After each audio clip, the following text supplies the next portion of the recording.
प्रणाम, मैं हूं हिमांशु द्विवेदी और स्वागत है आपका हमारी खास पेशकश चर्चा में। पिछले 3 दिन से चर्चा संसद की चर्चा पर केंद्रित है।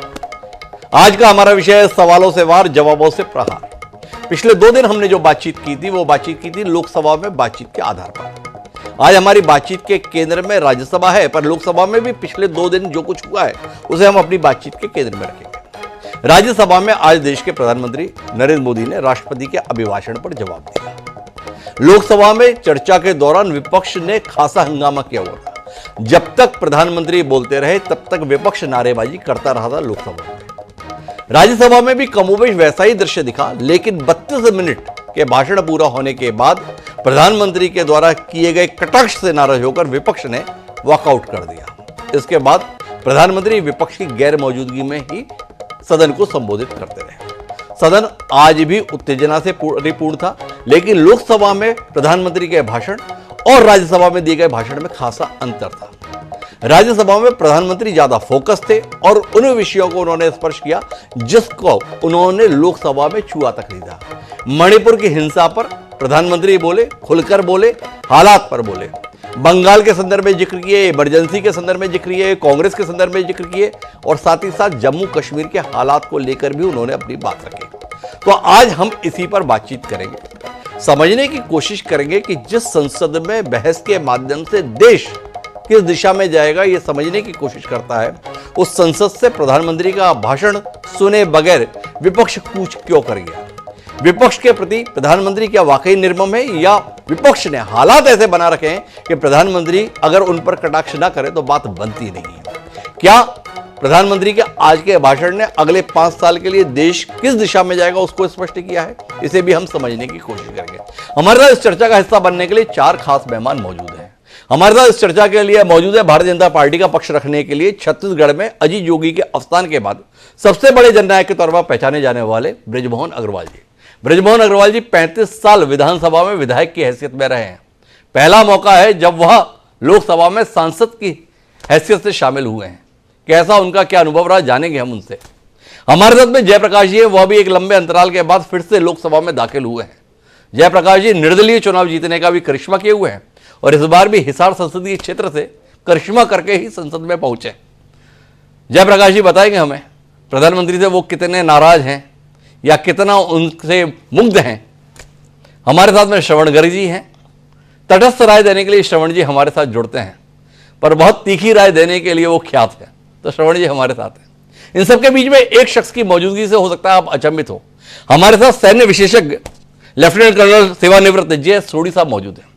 सोढ़ी साहब की मौजूदगी इसलिए है क्योंकि सोढ़ी साहब से हम अग्निवीर को भी समझना चाहते हैं और साथ ही हम मणिपुर के हालात को भी समझना चाहते हैं।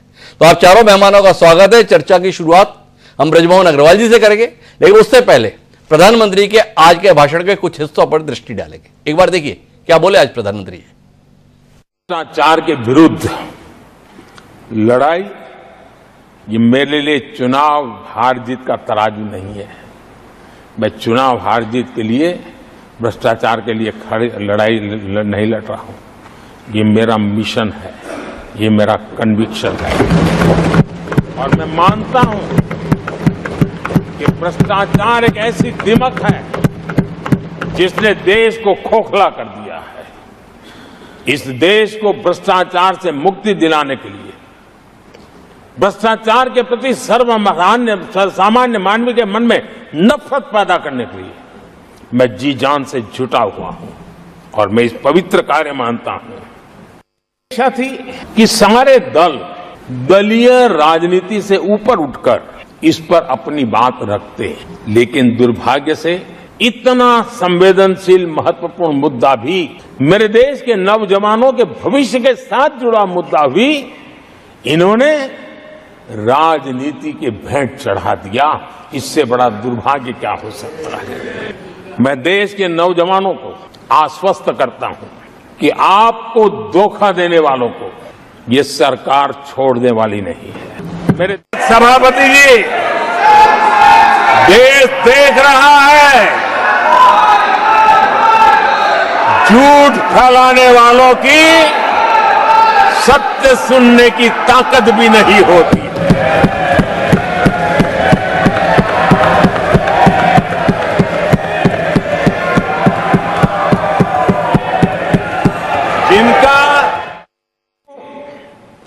महिलाओं के साथ होते अत्याचार में विपक्ष का जो सिलेक्टिव रवैया है, ये सिलेक्टिव रवैया बहुत ही चिंताजनक है।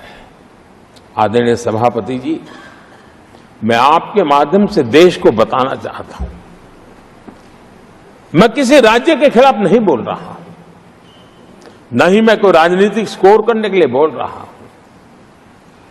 लेकिन कुछ समय पहले मैंने बंगाल से आई कुछ तस्वीरों को सोशल मीडिया पे वीडियो देखा। एक महिला को वहां सरेआम सड़क पर पीटा जा रहा है। के इतिहास को जानते हैं, मणिपुर की घटनाक्रम को जानते हैं, उनको पता है कि वहां का सामाजिक संघर्ष का एक लंबा इतिहास रहा है। उस संघर्ष की मानसिकता की जड़ें बहुत गहरी हैं, इसको कोई नकार नहीं सकता। और कांग्रेस के लोग ये न भूले कि मणिपुर में इन्हीं कारणों से 10 बार राष्ट्रपति शासन लगाना पड़ा है, इतने छोटे से राज्य में। तो कुल मिला के तमाम बिंदुओं पर प्रधानमंत्री बोले। ब्रजमोहन जी मेरे साथ में हैं। ब्रजमोहन जी, बड़े लंबे समय के बाद दिल्ली में आखिर आपने अपनी आमद दर्ज करा दी। कुल मिला के कितने निराश या कितने उत्साहित हैं सदन में चर्चा के स्तर से? कितना मन को भाया या सोच कर आए थे कुछ और रहा है? क्या कहते हैं ब्रजमोहन जी? हेमांशु जी, मैं ना निराश हूं और मैं ना बहुत उत्साहित हूं। अभी तो मैं 8 बार विधानसभा में रहने के बाद अब लोकसभा की जो कार्रवाई है, हमारे जो राष्ट्रीय स्तर के नेता हैं, सभी पार्टियों के सभी दलों को, उनसे मैं कुछ सीखने की कोशिश कर रहा हूं। और मुझे लगता है कि वर्तमान परिस्थितियों में जिस प्रकार से लोकसभा की कार्यवाही चल रही है, उसमें जो प्रतिपक्ष है या विपक्ष है, उसको देश हित की बजाय वो वोट की राजनीति करने की कोशिश कर रहा है। और सभी बातों में हमने लोगों ने विधानसभा में भी काम किया है, हमने अटल बिहारी वाजपेयी जी की भी सरकार देखी है और नरसिम्हा राव जी की भी सरकार देखी है, मनमोहन सिंह जी की भी सरकार रखी है। उस समय रचनात्मक समर्थन भी होता था, अगर कोई अच्छा काम होता था तो उसका समर्थन होता था जी। परंतु आज के समय पर अच्छे कामों का समर्थन करने की बजाय खाली विरोध करना जी, ये जो राजनीति हो रही है, ये देश के हित में नहीं है। कल प्रधानमंत्री जी ने भी कहा कि मैं प्रतिपक्ष से, सभी दलों से इस बात का आग्रह करूंगा कि वो देश के विकास में, देश के हित के मामलों में वो समर्थन दें। तो मुझे लगता है कि अब ये देश अमृतकाल 75 साल आजादी के होने जा रहे हैं, तो हमको देश के विकास को पहली प्राथमिकता देनी होगी और इस दिशा में हमको काम करना होगा। ब्रजमोहन जी, 2-3 मासूम से सवाल हैं आपसे मेरे। आपने कहा प्रतिपक्ष से ये अपेक्षा की प्रधानमंत्री जी ने। किस प्रतिपक्ष से अपेक्षा की प्रधानमंत्री जी ने? जिस प्रतिपक्ष के नेता को बालक बुद्धि कहकर संबोधित किया, उसके बाद समर्थन की उम्मीद। ब्रजमोहन जी, आपका तो इतना लंबा राजनीतिक अनुभव है, मिल जाएगा समर्थन? एक सवाल। दूसरा, आप तो छात्र राजनीति की देन है भारतीय सियासत में, तो छात्रों से जुड़ा हुआ मसला है नीट। नीट के मसले पर विपक्ष ने कौन सी राजनीति कर दी है और सरकार ने स्वयं में कितनी जिम्मेदारी मानी है परीक्षा के संदर्भ में, प्रश्न पत्र आउट होने को लेकर, परीक्षा निष्पक्ष न होने को लेकर, इस पर भी ब्रजमोहन जी की दृष्टि पड़े। और तीसरा बिंदु है मणिपुर के संदर्भ में। लोकसभा में प्रधानमंत्री की खामोशी, लेकिन राज्यसभा में मणिपुर को लेकर विस्तार से भाषण। वजह 3 विषयों पर ब्रजमोहन जी अगर चर्चा को स्वरूप दें तो हम जयप्रकाश जी के पास चले।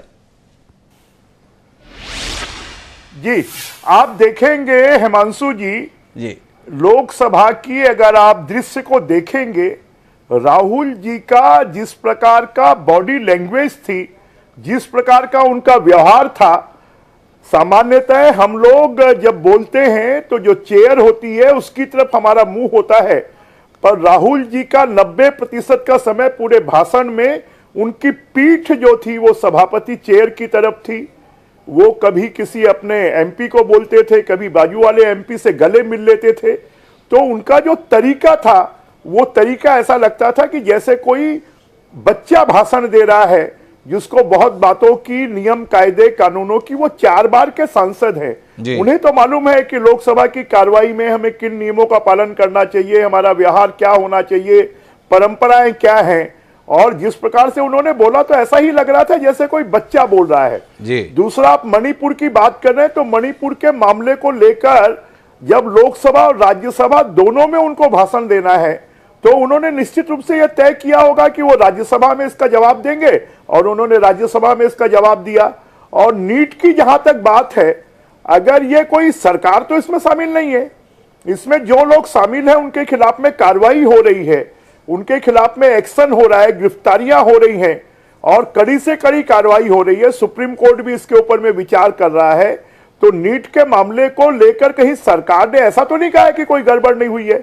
उस गड़बड़ी को जो हमारे एचआरडी मिनिस्टर हैं धर्मेंद्र प्रधान जी ने भी स्वीकार किया है, और सरकार ने स्वीकार कर निश्चित रूप से देश के जो लाखों हमारे नीट के बच्चे हैं जिन्होंने एग्जाम दिया था, उनका भविष्य सुरक्षित रखा जाएगा, इस बात का विश्वास धर्मेंद्र प्रधान जी, शिक्षा मंत्री जी ने दिया है। और राष्ट्रपति के अभिभाषण में भी इसका उल्लेख किया गया है। आप तो खुद शिक्षा मंत्री रहे हुए हैं बृजमोहन अग्रवाल जी, 2 सवाल हैं इससे जुड़े हुए।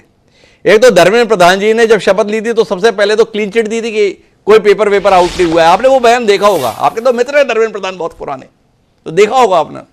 एक तो ये है। दूसरा, जब सरकार ने यह मान लिया है कि हाँ पेपर आउट हुआ था, दुनिया भर की गिरफ्तारियां हो रही है, तो अभी वो परीक्षा रद्द नहीं की गई है। आप तो स्वयं अभ्यस्त रहे हैं, स्कूली जीवन से देखते आ रहे हैं। एक 8वीं 10वीं का पर्चा अगर आउट हो जाता था तो परीक्षा निरस्त कर दी जाती थी। यहां पर इतनी जगह से पता चल रहा है यहां भी आउट हुआ, यहां भी आउट हुआ, यहां पर भी आउट हुआ, आज भी ये ऐलान नहीं हुआ। क्या कहते हैं ब्रजमोहन जी, असमंजस में है सरकार? ये ऐलान, ये मुझे लगता है कि सुप्रीम कोर्ट में विचाराधीन है जी। और सुप्रीम कोर्ट ने कुछ शासन को निर्देश दिए हैं और उन निर्देशों के कारण सरकार इसके ऊपर में अंतिम निर्णय नहीं ले पा रही है। और पूरे देश में जो दिखाई दे रहा है कि 3-4 राज्यों में ही ये पर्चे लीक हुए हैं, बाकी पूरे देश के स्तर पर यह स्थिति नहीं बनी है। और देश की सर्वोच्च एजेंसी सीबीआई इसकी जांच कर रही है, लोगों की गिरफ्तारियां हो रही हैं। तो मुझे लगता है कि सरकार शीघ्र ही इसके ऊपर में निर्णय करेगी और निर्णय कर दूध का दूध, पानी का पानी होगा। और बच्चों के ब्रजमोहन जी मान तो रहे फैसला तो सरकार को लेना चाहिए। पर जयप्रकाश जी आपके पास चलते हैं, ब्रजमोहन जी की टिप्पणी आपने सुनी, देखो कितना बड़ा विरोधाभास है ना। लोकसभा में बालक बैठा है इनके अनुसार, और राज्यसभा में बुजुर्ग बैठे हैं। मल्लिकार्जुन खड़गे जी 80 साल से ऊपर की उम्र है, पर दोनों ही जगह मोदी जी को सुनने के लिए तैयार नहीं है। यहां 2 घंटे तक नारेबाजी करते रहे, और आज राज्यसभा में देखिए 32 मिनट में ही मैदान छोड़कर चले गए। मोदी जी ने बोला है आप लोगों का काम ही है चिल्लाना, नारे लगाना और भाग जाना। ये आप भाग क्यों गए भाई? जयप्रकाश जी का मैंने लोकसभा में भाषण सुना है जी, और इससे पहले 5-6 प्राइम मिनिस्टरों के भी भाषण में एज ए संसद सदस्य सुन चुका हूं जी। लेकिन जो मोदी जी का भाषण था वो एक प्रधानमंत्री का भाषण नहीं, वो एक तानाशाह जैसे जी, एक दबाव की राजनीति करने जैसे भाषण था। मैं बृजमोहन जी से एक बात पूछना चाहता जी कि बृजमोहन जी, आप पहली बार लोकसभा में आए हैं, 8 बार आप एमएलए रहे हैं, वो भी एक अच्छा सदन होता है, चलो प्रदेश का है। लेकिन जब राहुल जी बोल रहे थे तो क्या भाजपा का जो यील्डिंग करने का सिस्टम था ठीक था? भारत के प्रधानमंत्री बार बार इंटरवेन करें, गृह मंत्री इंटरवेन करें, रक्षा मंत्री इंटरवेन, सारी अग्रिम पंक्ति में लाकर के खड़ी कर दी सरकार। और क्या गलत कहा राहुल जी? देखिए, उन्होंने हमेशा ही स्पीकर सर कहा जी। और अगर मैं इस बात के ऊपर आऊं, कल मोदी जी का जो भाषण था मैंने वो भी सुना है। कोई भी विद्वान व्यक्ति इन दोनों के भाषण को सुनकर के ये नहीं कह सकता कि राहुल जी के भाषण में कहां कमी। आप लोग तो एक आदत पड़ गई बीजेपी ने देश को सत्य से परे रखने की, जी, अपनी चित अपनी पट, जी, दूसरे का कुछ नहीं सुन। ये ड्रामा बंद होगा, इसलिए देश की जनता ने इतना भारी भरकम बहुमत को विपक्ष को बहुमत दिया है। क्या कहा राहुल जी ने गलत? और वो बालक की बात क्या कही? बालक बालक करे, प्रधानमंत्री के मुंह से शब्द अच्छा लगता है जी? ये भाषा थी प्रधानमंत्री की। जी, प्रधानमंत्री जी ने राष्ट्रपति जी के अभिभाषण के ऊपर क्या शब्द एक बोला पार्लियामेंट में, जी, फिर राहुल जी के ऊपर बोलते हैं। मतलब राहुल जी का जो भय है वो सता रहा है सरकार। जी, देश की जनता पूछना चाहती थी अग्निवीर योजना, देश की जनता पूछना चाहती किसान क्यों। अगर इस बात को मैं जोड़ूं, बार बार इमरजेंसी, आज इमरजेंसी को 50 साल हो चुके, हमारी पार्टी का शीर्ष नेतृत्व अकाल तख्त माफी मांग चुका है। उसके बाद 2 बार कांग्रेस पार्टी की पंजाब की जनता ने सरकार बनाई है। पंजाब की जनता ने आपको एक भी सीट नहीं दी, इससे शर्म की बात क्या हो सकती है? आप बार बार इमरजेंसी। अच्छा जयप्रकाश जी, एक बार बताइए, 2 चीजें आपसे पूछनी है। ये पंजाब में भाजपा को एक भी सीट नहीं दी, इससे ज्यादा शर्म की बात क्या हो सकती है? आपने सवाल कर दिया। और मोदी जी ने भी ये कहा कि 13 राज्यों में 1 सीट कांग्रेस को नहीं मिली। इस पर आप कितने शर्मिंदा हैं, थोड़ा ये पता चल जाए। एक सवाल। दूसरा, आपने सवाल उठाया कि इमरजेंसी को 50 साल हो गए, कब तक इमरजेंसी के संदर्भ में कहेंगे? वो आपके नेताजी बता रहे थे, जब देश आजाद हुआ तो वो एक संघ का अखबार निकलता है ऑर्गेनाइजर, उसमें संविधान के संदर्भ में कोई लेख लिखा था। आपको 75 साल पुराना लेख याद करके उसको लेख करने का अधिकार है, पर जो इमरजेंसी लागू हुई उस पर बात करने का भाजपा को अधिकार नहीं है। तो दोनों विषयों पर जरा जयप्रकाश जी बताओ ना। आप 13 राज्यों में 0 है, क्या कहते हो? मैं स्पष्ट करता हूं, इमरजेंसी की चर्चा करते हैं तो फिर गोंधरा की भी करनी चाहिए जी। सबसे बड़ा नरसंहार करवाया था नरेंद्र मोदी जी की सरकार ने जी। और सबसे बड़ा नरसंहार आज तक पुलवामा की, मैं ब्रिजभूषण जी से चाहूंगा जी कि पुलवामा की जांच हुई थी, जी 40 जवान हमारे शहीद हुए थे। क्या किसी को आज तक उसमें ये ठहराया गया दोषी कौन है? इसमें कोई इंटेलिजेंस की कमी थी या आईबी की कमी थी? क्या कारण था? शत्रुओं को, दुश्मनों को कैसे पता लगा? हमारे 40 जवान शहीद हुए जिनकी वजह से जी देश में देश में दोबारा भाजपा की सरकार आई। जी। तो हम पूछना चाहते हैं, वो इशू क्यों नहीं उठाते प्रधानमंत्री जी? क्या प्रधानमंत्री जी ने अपने अभिभाषण में बताना नहीं चाहिए था कि पुलवामा की जांच कहां खड़ी है? ये जयप्रकाश जी, आपका सवाल नरेंद्र मोदी जी से है या राहुल गांधी जी से है? ना उन्होंने पुलवामा को लेकर कुछ बोला, ना गोधरा को लेकर कुछ बोला। आपका सवाल किससे है? या आप नाराज नरेंद्र मोदी से हैं या राहुल गांधी से हैं? मोदी जी से। राहुल जी से क्यों नाराज होंगे? उन्होंने उठाया नहीं ना ये मुद्दा। इमरजेंसी का मुद्दा तो उठाया नरेंद्र मोदी जी ने। इमरजेंसी का राहुल जी ने उठाया था जी।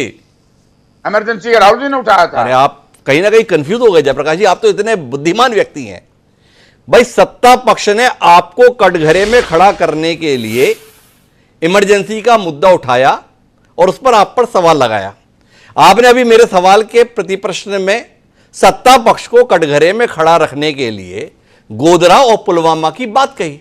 तो मेरा आपसे जानना यह है कि नरेंद्र मोदी जी पर सवाल उठाने के लिए, नरेंद्र मोदी जी को कटघरे में खड़ा करने के लिए राहुल गांधी ने ये दोनों मुद्दे सदन में नहीं उठाए। तो आप इस बात से नाराज हैं? आपकी इस बात को लेकर राहुल गांधी जी से शिकायत है? मोदी वाली भाषा बोल रहे हो, ये मोदी जी ने खुद बताना पड़ेगा, उनकी जिम्मेवारी है। अच्छा। इंक्वायरी मोदी जी ने कौन सी चूक करी है? अच्छा। जब 5 वर्ष के बाद नई सरकार, सदन में सरकार बनी है, तो मोदी जी ने बताना चाहिए कि पुलवामा की जांच वहां खड़ी है। राहुल जी क्यों करेंगे? आप इसको उल्टी तरफ लेके जा रहे हो।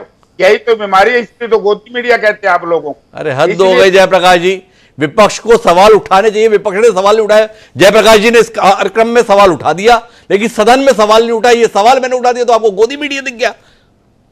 अब ये ड्रामे बंद होंगे।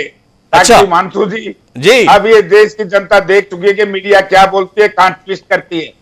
भारत के प्रधानमंत्री का एज ए प्राइम मिनिस्टर भाषण ही नहीं था, और जिस तरीके से तो भारत के प्रधानमंत्री का एज अ प्राइम मिनिस्टर भाषण नहीं था, यह कहना है जयप्रकाश जी का। श्रवण जी के पास मैं टिप्पणी के लिए आना चाहता हूं, क्योंकि अग्निवीर और मणिपुर पर मुझे फिर जाके कर्नल साहब से बात करनी है। श्रवण जी, क्या कहना है आपका? विपक्ष का आचरण को लेकर मेरा सवाल है, कल प्रधानमंत्री के भाषण के दौरान एक क्षण के लिए विपक्ष शांत नहीं हुआ। और आज सदन में शांति तभी हुई जब 32 मिनट के बाद विपक्ष ने बहिष्कार कर दिया। इस बहिष्कार पर आपकी टिप्पणी और प्रधानमंत्री ने जो कुछ भी कहा है उसके संदर्भ में आपका नजरिया, श्रवण जी। देखिए,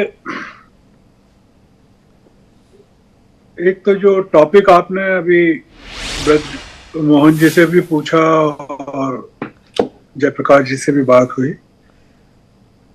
राहुल को बच्चा बताने के बारे में जी।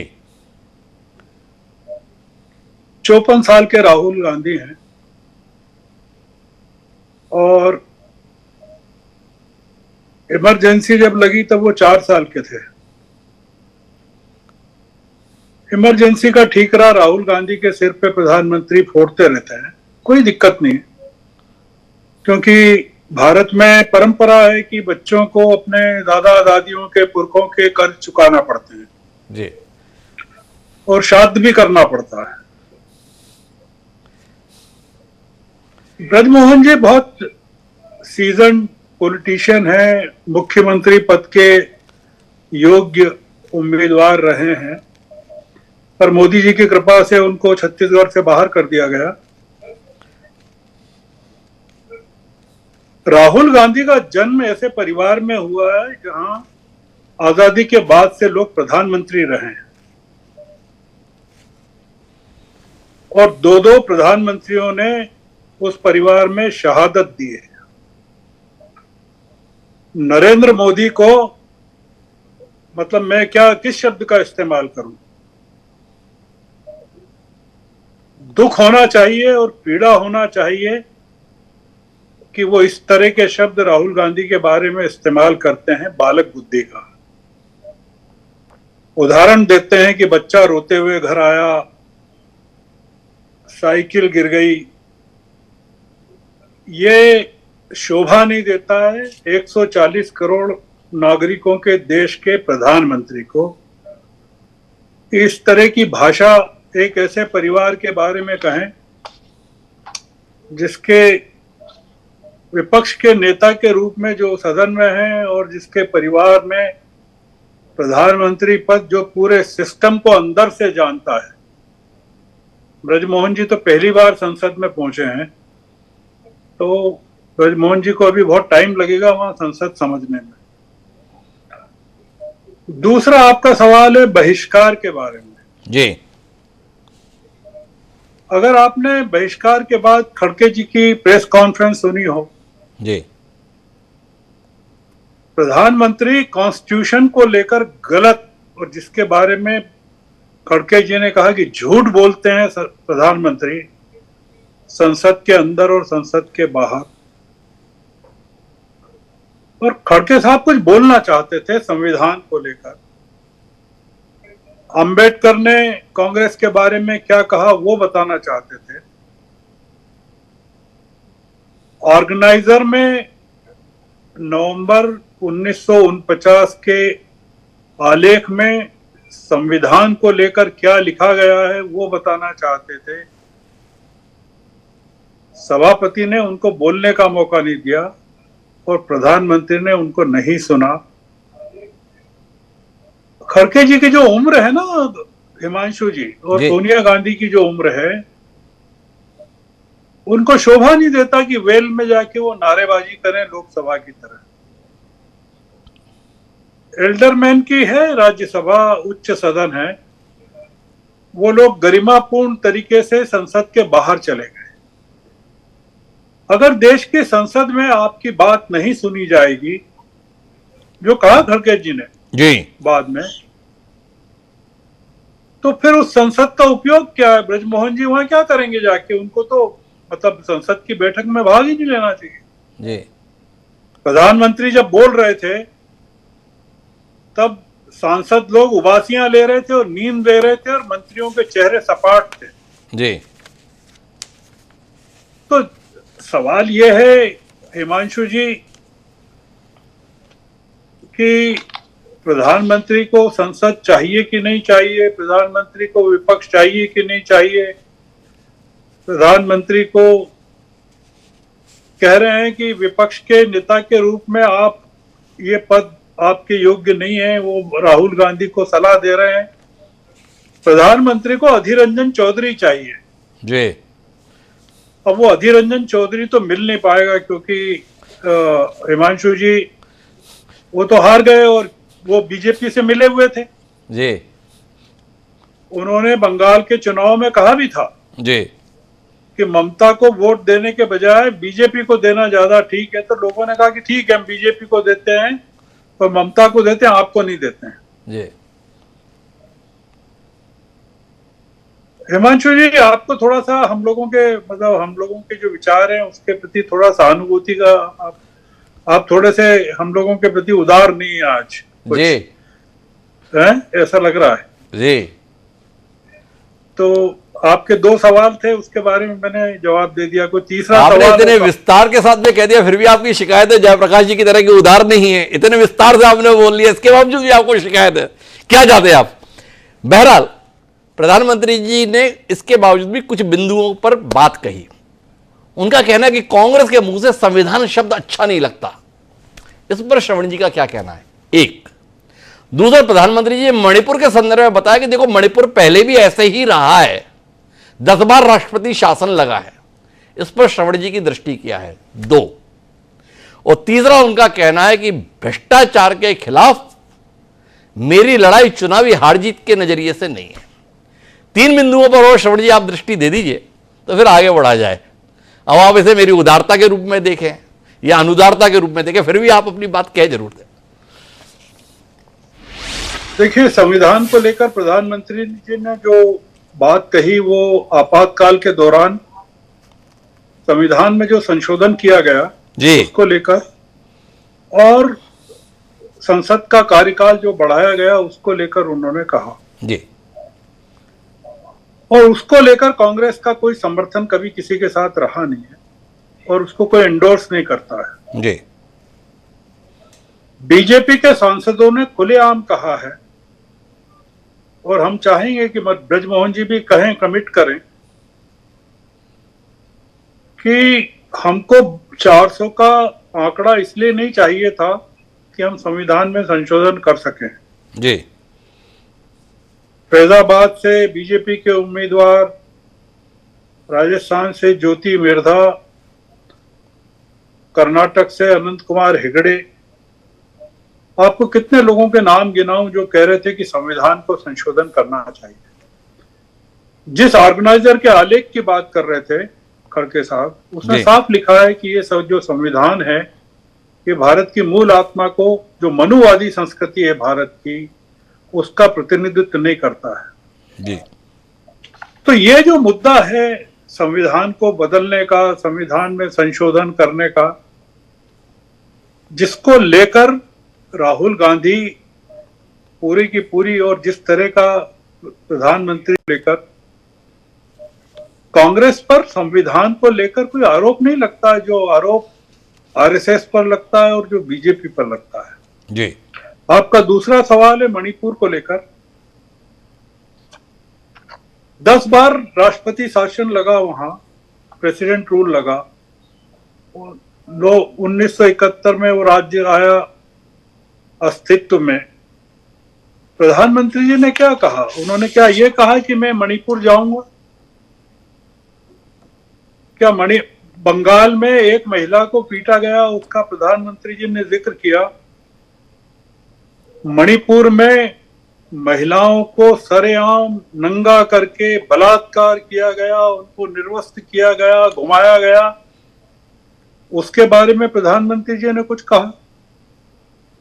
प्रधानमंत्री जी ने मणिपुर के बारे में क्या कहा कि एक छोटे से राज्य जिसकी आबादी 30 लाख भी नहीं है, 14 महीने से जल रहा है।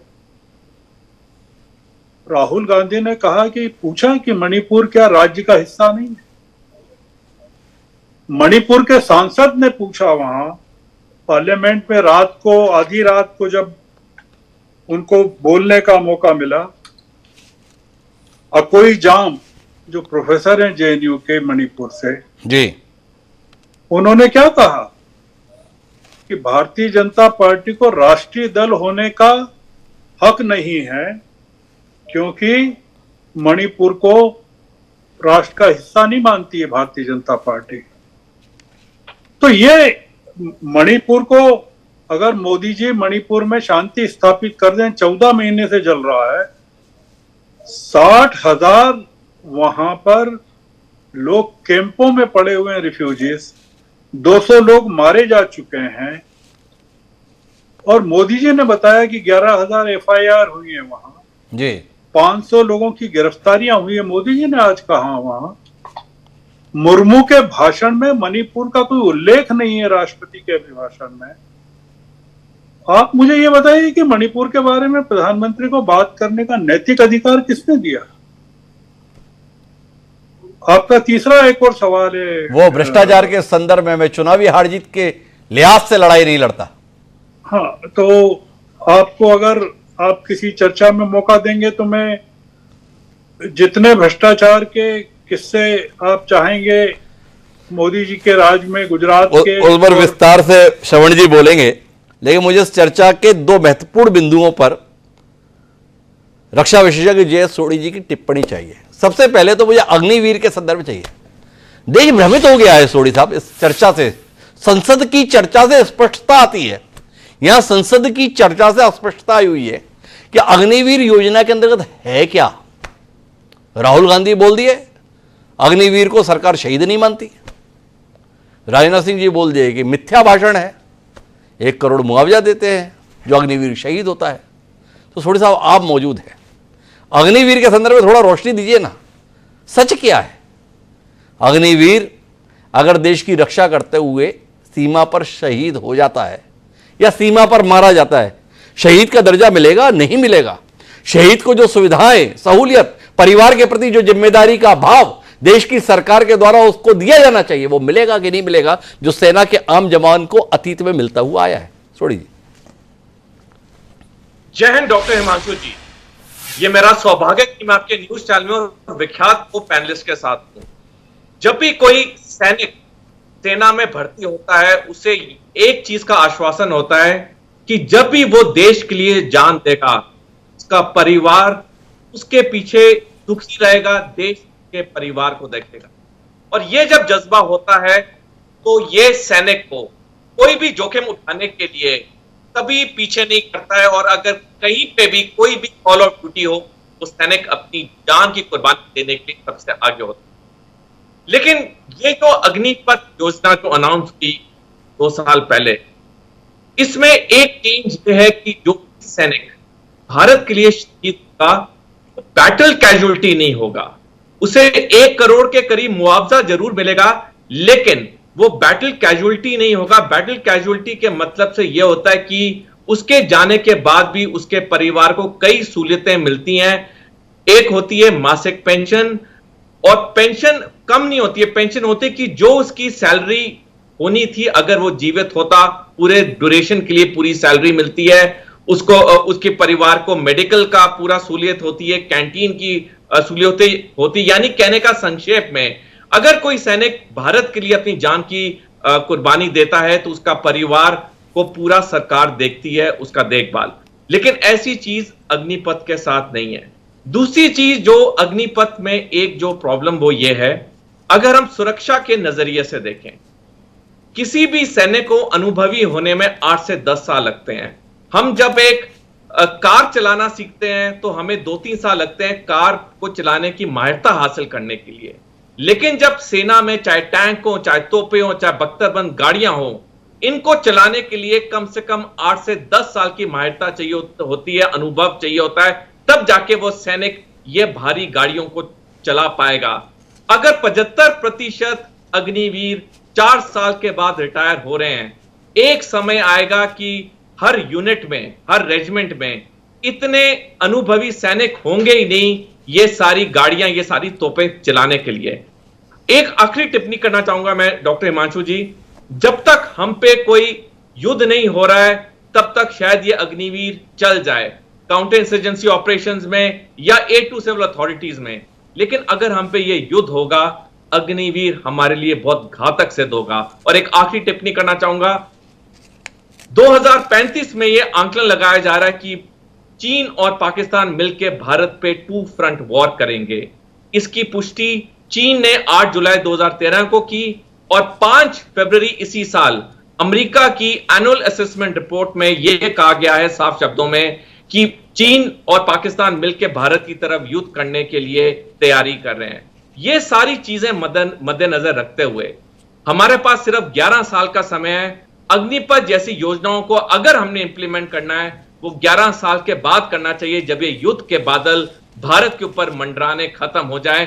उससे पहले करने से हमारे लिए प्रॉब्लम्स क्रिएट होंगी आने वाले समय में। मुझे एक टिप्पणी चाहिए आपसे सोढ़ी साहब। अग्निवीर जिनको पुकारा जा रहा है वो अगर सरहद पर मारे जाते हैं तो क्या उनको शहीद का दर्जा रहेगा? ये एक सवाल है, मूलभूत प्रश्न है। इसके संदर्भ में स्पष्टता क्या आप दे सकते हैं या आपको इसके लिए कोई अतिरिक्त अध्ययन की जरूरत पड़ेगी? डॉक्टर हिमांशु जी, कोई भी अग्निवीर जो अपनी पहली 4 साल की सर्विस में अगर भारत की शहीद होगा वो बैटल कैजुअलिटी नहीं डिक्लेयर होगा। उसकी फैमिली को 1 करोड़ के आसपास का मुआवजा मिलेगा, लेकिन इसके अलावा उसके परिवार को कुछ नहीं मिलेगा। चलिए, ये एक स्पष्टता है, इसमें मैं विस्तार से ब्रजमोहन जी के पास जाऊंगा।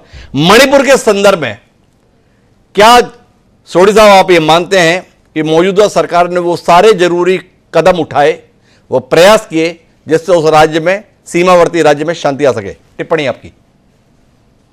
डॉक्टर हिमांशु जी, मैं पिछले साल दिसंबर के आखिर में मैं मणिपुर गया था। वहां मैं 5 दिन रहा था और जो मैंने अपनी आंखों से देखा वो ये था कि मणिपुर 2 भागों में अनऑफिशियली बंट चुका है।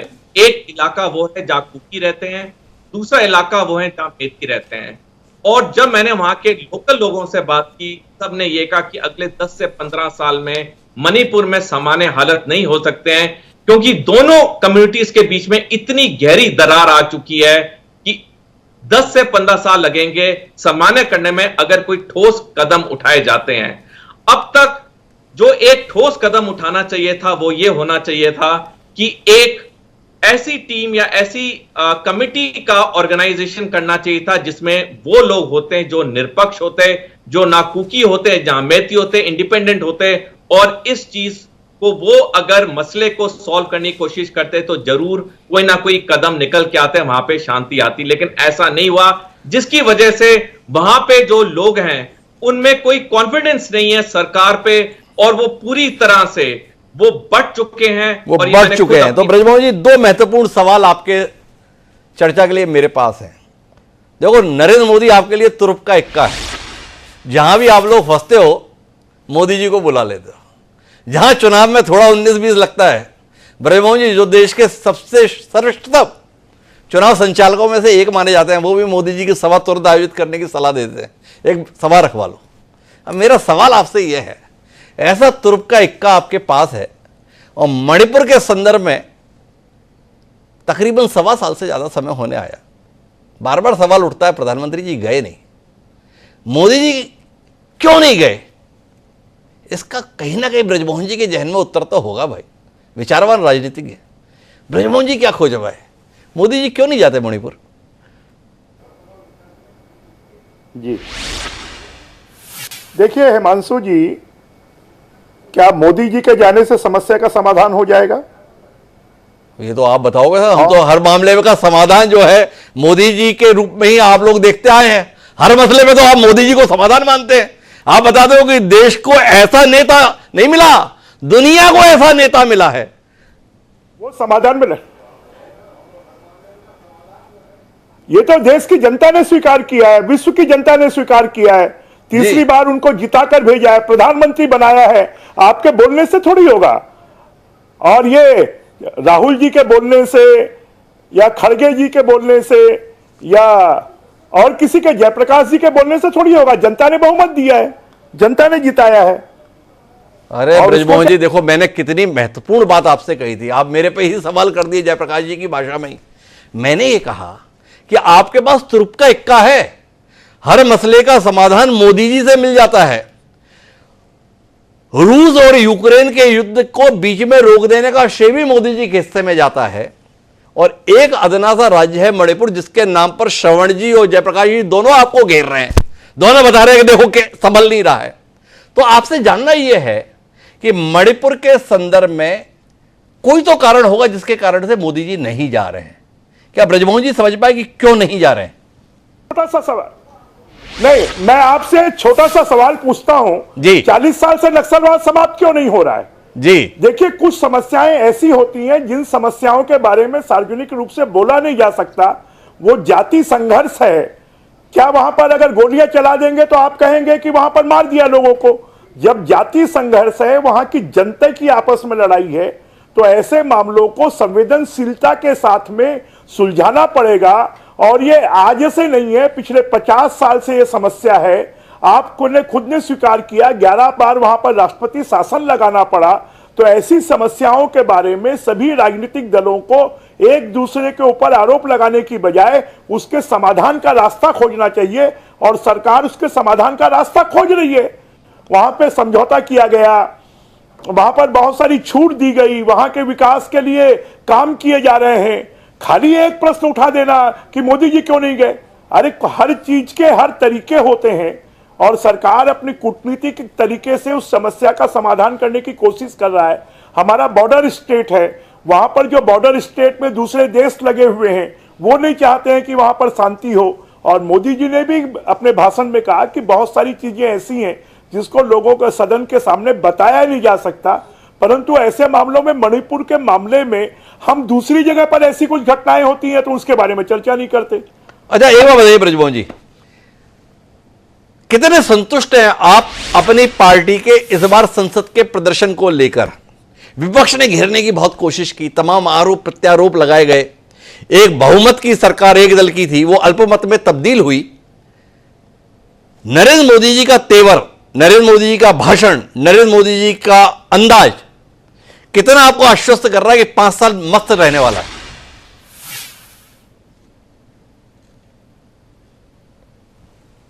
ब्रजमोहन जी से मेरा संपर्क टूट गया, तो मैं ब्रजमोहन जी के पास वापस जाऊंगा, लेकिन उससे पहले जयप्रकाश जी के पास आऊंगा। और जयप्रकाश जी वापस, जी नरेंद्र कुछ बोल रहे हैं ब्रजमोहन जी? जी ब्रजमोहन जी। हिमांशु जी, आप मुझे ये बताएं, 84 के बाद से ऐसा कौन सा राजनीतिक दल है एक बार छोड़कर जिसको इतना बहुमत मिला है? ये तो लगातार होता रहा है। कांग्रेस क्योंकि पिछले 10 साल से सत्ता से बाहर है, और इस बार जितनी बीजेपी को सीटें मिली हैं उतनी उनके पूरे गठबंधन को नहीं मिली हैं। और उसके बाद भी आप बोलते हैं विपक्ष तगड़ा है। अरे विपक्ष, खाली विपक्ष अगर रचनात्मक डिस्कशन करे, रचनात्मक बात करे, सुझाव दे, क्या राहुल जी ने अपने भाषण में एक भी सुझाव दिया कि सरकार को ऐसा करना चाहिए, सरकार को ऐसा करना चाहिए, सरकार को ऐसा करना चाहिए? जनता ने उनको विपक्ष में बैठाया है तो क्या कार्रवाई बाधित करने के लिए बैठाया है या हल्ला गुल्ला करने के लिए बैठाया है? हम लोग भी सदन के सदस्य मध्य प्रदेश में, छत्तीसगढ़ में रहे हैं। हम लोग जितना चलाते हैं उतना क्यों नहीं चलाते? डिस्कशन में पार्टिसिपेट क्यों नहीं करते? भाग क्यों नहीं लेते? जब तक भाषण हुए, कांग्रेस सत्ता पक्ष के लोगों के भी, विपक्ष के लोगों के भी, अन्य दलों के लोगों के भी, तब तक वो बैठे रहे। जब प्रधानमंत्री जी की रिप्लाई शुरू हुई तो उन्होंने हंगामा शुरू कर दिया। तो बाकी समय क्यों बैठे रहे? अगर उनको बहिष्कार ही करना था तो शुरुआत से बहिष्कार कर देते, क्यों वो शामिल हुए? बड़ी महत्वपूर्ण टिप्पणी ब्रजमोहन जी की है। जयप्रकाश जी कुछ कहना चाहेंगे आप? बोले केवल आरोप लगाओगे या कोई रचनात्मक भूमिका भी निभाओगे? राहुल गांधी जी के भाषण के संदर्भ में इतने अभिभूत आप हैं, ब्रजमोहन जी जानना चाहते हैं क्या सुझाव दे पाए राहुल गांधी? क्या देश के लिए दिशा देने के संदर्भ में कोई भूमिका विपक्ष ने इस चर्चा में निभाई? राष्ट्रपति जी का जो अभिभाषण था जी, चर्चा हमेशा उसी पे होती है जी, और सत्ताधारी दल उस पर चर्चा शुरू करता है। मैं बृजभूषण बाबू से पूछना चाहता हूं जी, अनुराग ठाकुर ने जी, कैसे गंदे शब्दों का इस्तेमाल किया जी, जिनका पार्लियामेंट से कोई लेना देना नहीं था? जी, एक भी लफ्ज मैं आज ही आपके सामने इनको कहना चाहता हूं कि अनुराग ठाकुर का वो भाषण निकालिए आप, जी, जो विजन था सरकार का, उस पर बात करनी चाहिए थी, वो तो करी नहीं। इन पे तो एक हथियार है धर्म, जात, क्षेत्रवाद, उससे ग्रस्त थे। और अभी आपके सामने 2 बात इन्होंने बड़ी गलत कही। जी। या तो ये घबरा गए। एक तो बृजमोहन जी, राहुल गांधी 5वीं बार के सदस्य हैं, 4थी बार के नहीं है। जी। नंबर 2 कि विपक्ष का जहां तक सवाल है कि आपने कहा बहुमत हमारा, आपका बहुमत नहीं, आप अल्पमत में हो, और आपके अहंकार और आपने जो नफरत पैदा की देश में, और जिस तरीके से आपने किसान को मरवाया, जिस तरीके से आपने मजदूर को, दलित के अधिकारों को छीनने का प्रयास किया। और सरवण जी एक बात बड़ी सही कह रहे थे कि जब भारतीय जनता पार्टी के सांसद ही कहें कि 400 का बहुमत हमें दिला दो, अब संविधान को बदल देंगे। संविधान आप लोगों का नहीं, संविधान इस देश के 1,40,00,000 लोगों के संघर्ष का है।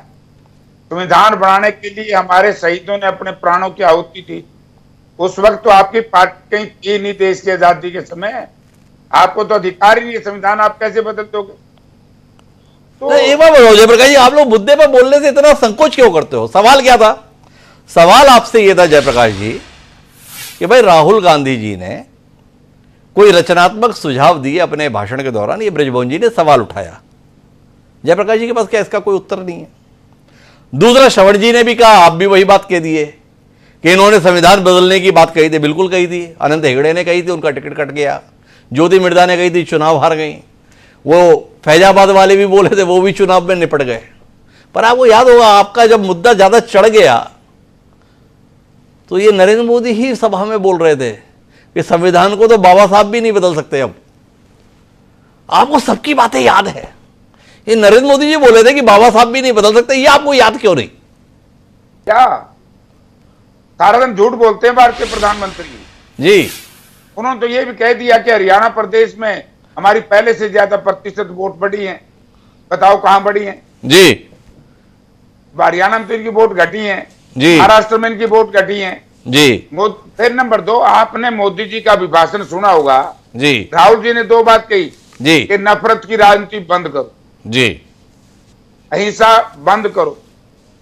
कहा कि नहीं कहा? जी। ये सुझाव नहीं है क्या? जी। आज देश चल रहा है, एक तरफ से नहीं चल रहा, देश चारों तरफ से चल रहा है। आज इस देश का अन्नदाता परेशान है। आज इस देश का निर्माता मजदूर के पेट में 2 टाइम खाने का भोजन की व्यवस्था ये सरकार नहीं कर पा रही। महंगाई चरम सीमा पर है। बेरोजगारी के बारे में को बोले प्रधानमंत्री, जो प्रधानमंत्री जी ने 2014 में वायदे किए थे, किसी एक का जवाब दिया? या एक बार एक नया इशू उठा के ले आते हैं, दूसरे को छोड़ देते हैं। हमारे कहावत है, एक ही जाड़ में दर्द हो गया था, डॉक्टर से जाड़ निकली तो बोला डॉक्टर साहब दूसरी निकल गई गलती से। डॉक्टर साहब ने ये जो मिर्च का पानी होता है उसकी आंख में डाल दिया। बोला डॉक्टर साहब मेरी आंख फूट गई। बोला जाड़ ठीक होगी? नहीं, बोला जाड़ तो ठीक होगी। ये इशू के ऊपर इशू करते उठाते रहते हैं। तो इसलिए मोदी जी से नफरत है इस देश की जनता को, इसलिए विपक्ष को इतना प्रचंड बहुमत मिला है। एक बार बताएं श्रवण जी, आखिरी टिप्पणी आपसे चाहिए। नफरत की राजनीति करती है भारतीय जनता पार्टी और देश की जनता को नफरत है नरेंद्र मोदी जी से। आप फिर कहेंगे, लेकिन सवाल है मेरा, देश की जनता नरेंद्र मोदी से नफरत करती है और 240 सीटें भारतीय जनता पार्टी की आती हैं। श्रवण जी की दृष्टि क्या कहती है? वाकई नरेंद्र मोदी से देश की जनता नफरत करती है? उत्तर प्रदेश में एक CSDS का सर्वे हुआ हिमांशु जी चुनाव के बाद, और उस सर्वे में CSDS का मतलब सेंटर फॉर डेमोक्रेटिक जो इनका है सोसाइटी एंड डेवलपमेंट का, जी, बड़ी प्रतिष्ठित संस्था है जी, उसमें बताया गया कि राहुल गांधी की लोकप्रियता जो है उत्तर प्रदेश में प्रधानमंत्री से ज्यादा है जी। ये जो अभिभाषण पर जो बहस हुई उसमें संसद टीवी पर जो व्यूज आए हैं प्रधानमंत्री के भाषण के बाद वो 60,000 व्यूज हैं, और राहुल गांधी के भाषण के बाद 6,60,000 व्यूज हैं। देश में प्रधानमंत्री के पद की बात अगर करें वो एक अलग मुद्दा है। लोकप्रियता के मामले में आज की तारीख में राहुल गांधी की जो लोकप्रियता है वो प्रधानमंत्री से कहीं ज्यादा है। तो एक तो मुद्दा यह है कि हम प्रधानमंत्री को क्या समझते हैं या क्या मानकर चलना चाहते हैं, और दूसरा मुद्दा यह है कि आपने जो सवाल उठाया, आपका क्या सवाल है, मूल सवाल क्या है? मेरा मूल सवाल जयप्रकाश जी की टिप्पणी थी, देश की जनता नरेंद्र मोदी से नफरत करती है, और मेरा सवाल था आपसे कि नफरत करती है और 240 सीटें भारतीय जनता पार्टी की आती हैं, और राहुल गांधी की लोकप्रियता जो आपके टिप्पणी से पैदा हो गया है कि राहुल गांधी ज्यादा लोकप्रिय हैं और कांग्रेस की 99 सीटें आती हैं। 2014 में जितनी सीटें भारतीय जनता पार्टी को मिलती है, 2019 में वो कम हो जाती हैं, और 2024 में 303 से घट के 240 हो जाती हैं। 20% सीटें भारतीय जनता पार्टी की कम हो जाती हैं। आप तो कई राज्यों में, मतलब दक्षिण के पूरे राज्य उठाकर आप देख लें, तमिलनाडु देख लें, केरल देख लें, कर्नाटक देख लें, आंध्र देख लें, तेलंगाना देख लें, 150 सीटों में भारतीय जनता पार्टी को कितनी सीटें मिली हैं आप खुद पता कर लीजिए कि भारतीय जनता पार्टी कहां खड़ी हुई है। और श्रवण जी, मेरा हो रहा है समय समाप्त, लेकिन कुल मिलाकर आपको उत्तर के साथ में कौन किस आग्रह का है यह साफ जाहिर होगा कि 240 सीटें पाने वाली भारतीय जनता पार्टी या उसके मुखिया नरेंद्र मोदी के प्रति नफरत का भाव, और 99 सीटें पाने वाली कांग्रेस के प्रति अनुराग का भाव, क्या देश इस तर्क के साथ इत्तेफाक रखता है? यह देश की जनता तय करेगी। पर आखिरी टिप्पणी के लिए ब्रजमोहन जी बीच में हस्तक्षेप कर रहे थे, तो आखिरी टिप्पणी ब्रजमोहन जी की, क्योंकि उनके नेता से जुड़ी हुई टिप्पणी माननीय जयप्रकाश जी ने की है। ब्रजमोहन जी का दायित्व बनता है कि वो इस पर टिप्पणी दें। ब्रजमोहन जी। देखिए हिमांशु जी, आपने स्वयं बता दिया, आज 24 दिन हुए हैं, 26 दिन हुए हैं। 26 दिन पहले 4 जून को इस देश के लोकसभा चुनाव का रिजल्ट आया जी, और उस रिजल्ट में लोगों ने मोदी जी के पक्ष में 244 सीटें दी, और बाकी बीजेपी के एनडीए के जो दल थे उनको सीटें दी, और उसके बाद ये कह रहे हैं कि मोदी जी से लोग घृणा करते हैं। अगर ऐसी बात कहना, तो मुझे लगता है बेतुकी बात लोग करना शुरू कर दिए हैं कि कोई, जब देश की जनता ने उनको प्रधानमंत्री बनाया है, देश की जनता ने चुना है, आप 26 दिन नहीं हुए हैं, थोड़ा इंतजार तो करिए। लेकिन महत्वपूर्ण बात यही है कि एनडीए चुनाव से पहले अस्तित्व में था, और अगर एनडीए के स्तर पर बात करें तो स्पष्ट जनादेश देश की जनता ने एनडीए के पक्ष में दिया है। राहुल गांधी की हैसियत बढ़ी है, कांग्रेस की हैसियत बढ़ी है 2014-2019 के मुकाबले, लेकिन अभी भी वह हैसियत भारतीय जनता पार्टी और एनडीए के मुकाबले कमतर है। सफर काफी लंबा है उस दूरी को तय करने के संदर्भ में, लेकिन संसद में जो बहस हुई है वो बहस हमको ये आश्वस्त करने में सफल नहीं रही कि आने वाले 5 साल एक रचनात्मक भूमिका में संसद दिखाई देगी। कटुता परस्पर पहले से और कहीं ज्यादा बढ़ी हुई दिखाई दे रही है, और कटुता के साथ अगर सदन रहेगा तो उसमें कुछ बेहतर सदन होने की उम्मीद हम कैसे कर पाएंगे, ये चिंता हमें सताती है। देखिए आने वाले समय में चिंता का समाधान किस रूप में सामने आएगा। पर आप सभी मेहमानों का बहुत बहुत धन्यवाद हमारे साथ इस चर्चा का हिस्सा बनने के लिए। आज के कार्यक्रम में इतना ही, कल फिर मिलेंगे नए विषय के साथ। मुझे दीजिए सादा प्रणाम।